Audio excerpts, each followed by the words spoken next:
বিহারি ছেলেকে বিয়ে করাটাই আমার ভুল হয়েছে। কেন? ব্যাংকটা বাংলা তো বোঝেই না। যেদিন থেকে জামাই ষষ্ঠীতে এসেছে সেদিন থেকেই আমার বোনের পিছনে পড়ে আছে। একদম অভদ্র অসৌজন্যে ভরা। জামাই বাবু, তুমি শুধু শুধু আমার দিকে দেখো কিসের জন্য? किस धने किस चाहिए तुम्हें? আরে কিসের জন্য মানে কি জন্য? মনে হচ্ছে তুমি সদ্য নবজাত শিশু, কিছুই বুঝো না। এই বোন, তোকে রান্না করতে হবে না, তুই ভেতরে যা। পিছে দেখো পিছে। ব্যাংকটা নিয়ে দেখলে যেন গিলে গিলে খা। गिले नहीं, तुम्हारी बहन को देखकर मेरा गिला हो गया। তো এখানে তো রান্নার কিছুই দেখতে পাচ্ছি না। এই তুমি ভেতরে গিয়ে বোনের কাছ থেকে ধনে তেল আর দেশলাইটা আনো তো। ছি। मैं क्या लाऊंगा? আরে ধনে তেল আর দেশলাই। धने तेल दे साली। अभी लाता हूँ। ए, धने तेल दे साली। কিসে তেল দেবো? धने तेल दे साली। এই দিদি, জামাই বাবু কি চাইছে দেবো? আরে তাড়াতাড়ি দে। একবারে নিষ্পাব্দ।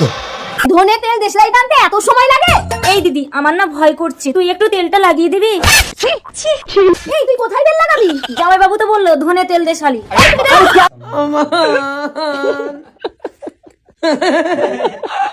এই দেখো আমার মা কদিন বেড়াতে এসেছে, তোমার বাবা আমার মায়ের কি অবস্থা করেছে।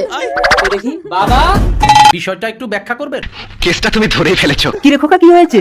বাবা, তুমি আমার শাশুড়ির সাথে কি করেছো? বিশ্বাস কর খোকা, আমি তো শাশুড়ি বলে বুঝতে পারিনি, আমি তোর মা মনে করেছি। মা তো কবে মারা গেছে, তুমি মাকে কোথায় পাচ্ছ? আসলে তোর শাশুড়িকে দেখে তোর মার কথা মনে পড়ে গেল। এইরকমই কাছে আসতে চাইতো না, আমি জোর করে টেনে ঘরে ঢোকাতাম। रुको जरा सबर करो। আরে আরে, এই ছাড়, বাবা দরজা বন্ধ করে। বাবা, খালি ভাতটা ফুটিয়ে রাখলেই হয় না, বুঝছো? আরো কিছু দিতে হয়।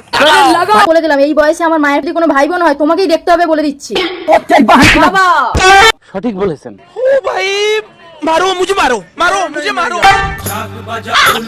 তাহলে স্বামী আমি তোমার কে হই? আদরের বোন।